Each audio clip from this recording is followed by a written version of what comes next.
Buenas tardes, mi nombre es Dioselina Rojas Pablas y les voy a dar la exposición sobre los temas para mi evaluación. Ahora hablaremos sobre los principales problemas que se originaron en la Edad Media. Existen dos grandes categorías, una de ellas es la creación, que interpreta la realidad. Su ideología se basaba en la salvación del alma. Estos pensaban que eran inmortales, que eran un ser natural, no pensaban en la felicidad ajena, la inteligencia era su máxima expresión, todo giraba en torno a Dios y era influida por la tecnología. Y aquí les adjunto una imagen. La segunda categoría es la de creador, pues estos estaban ajenos a la mentalidad griega. Algunas de las características era que el hombre era criatura de la creación, la salvación y el cuerpo y alma.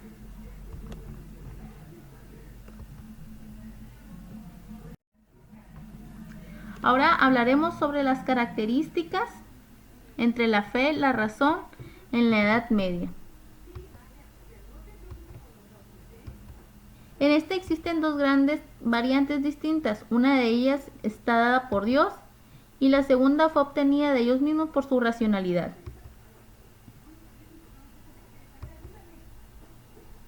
Algunas de sus características: la palabra religiosa poseedora de una verdad absoluta y la palabra filosófica en una palabra reflexiva. Los primeros autores cristianos adoptaron diferentes posturas llamados padres de la iglesia, y algunas las rechazaron y otros quisieron encontrar continuidad entre los cristianismos y la filosofía griega. Pero sin embargo, existieron el descubrimiento de la filosofía aristotélica a finales del siglo XII supuso una conmoción para el pensamiento cristiano. El pensamiento aristotélico supuso el descubrimiento de la posibilidad de utilizar únicamente la razón para crear un sistema racional y afirmaciones de la realidad.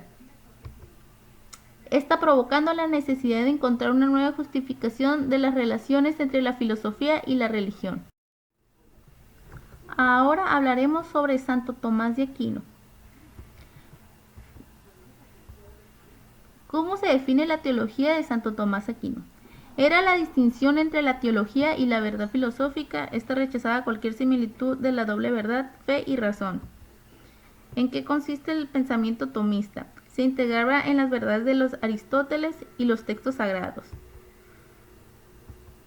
¿Por qué Santo Tomás rechazaba la teoría de la doble verdad? Consideraba los tipos de razonamiento y revelaciones sobre cualquier cosa. Estas le daban respuestas viables del conocimiento. ¿Cuáles son las clases de demostración que según Santo Tomás de Aquino permitía indicar la existencia de Dios? Según la existencia de Dios, es un conocimiento del ser humano natural al que se le puede llegar al uso adecuado sobre algo lógico basado en la razón. ¿Cuáles son las 5 vías que propuso Santo Tomás para llegar al conocimiento de Dios? La primera fue la vía del movimiento. La segunda fue la pausa eficientes.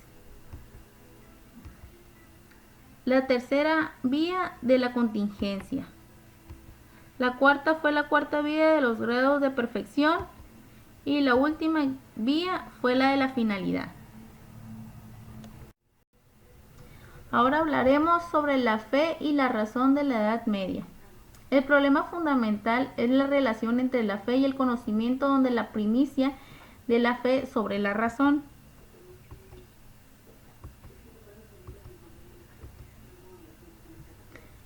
La religión era la base de todo, de la filosofía y del pensamiento.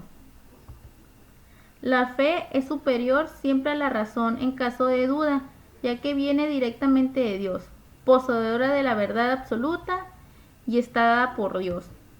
La razón es el instrumento que se sirve en el ser humano por conocer el mundo que lo rodea, obtenida por uno mismo. Aquí nacen los primeros filósofos. El pensamiento aristotélico descubrió la posibilidad de utilizar solo la razón y así encontrar una nueva justificación entre la filosofía y la religión. Ahora hablaremos sobre el pensamiento del conocimiento de historiadores. El primero es Nicolás Maquiavelo. Se considera uno de los teóricos políticos más notables del Renacimiento. Fue además un auténtico precursor del trabajo de los analistas políticos y columnistas de nuestros días. Ninguna de las otras formas de gobierno como la aristocracia, la democracia o la monarquía lograron el equilibrio de los partidos dentro de un régimen posible inestable. Entiende que todo príncipe debe tener virtud y fortuna para vida al poder, virtud al tomar buenas decisiones y fortuna para conquistar un territorio.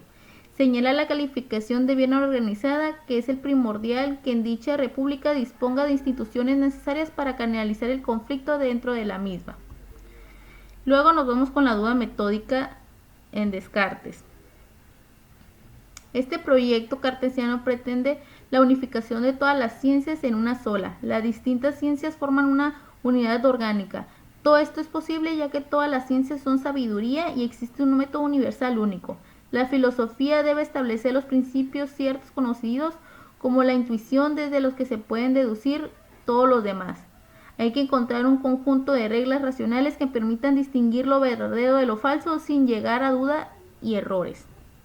Y por último, tenemos a Martín Lutero, que afirma que todos los creyentes son sacerdotes y nadie puede ser monje. También decía que el Dios de protestantes no era por lo tanto justiciero, sino un padre de bondad absoluta hacia sus hijos, a los que no obliga a pagar por sus pecados, ya que sabe de sus limitaciones en su capacidad para llegar a él, y supone el libre examen de escrituras, así que al llegar a los altos índices de alfabetización en la Europa protestante. Ahora continuamos con el método de Descartes. Reglas para la dirección del espíritu. Descartes define este pensamiento racional como la manera de llegar a la verdad. Pienso, luego existo. Descartes plantea un método que consiste en validar algo basado en 4 principios.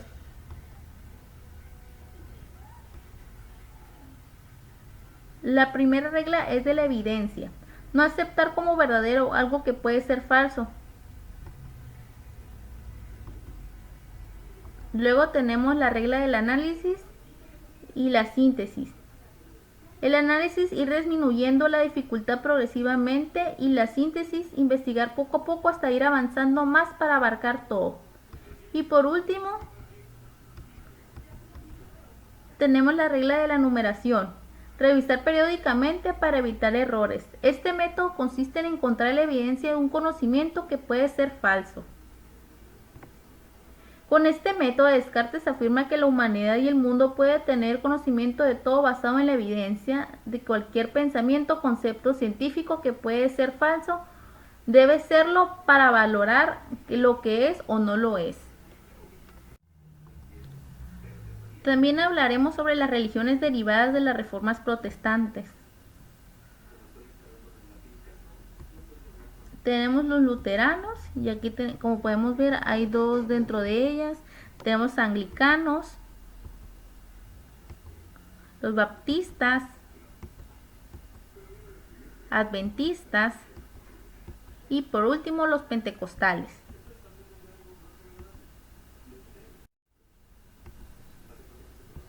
Y por último es la crítica de Hume, que nos habla de qué es la percepción. Hume dice que la percepción viene del impresionismo, es decir, lo que el ser humano siente a través de los sentidos y sentimientos. Hume dice que la percepción es lo que podemos sentir, desear e imaginar. Pero por otra parte, la percepción, lo del cerebro a través de los sentidos, forma una impresión consciente de una realidad física a la cual pertenece el entorno en la que se encuentra. Y hasta aquí es toda mi exposición.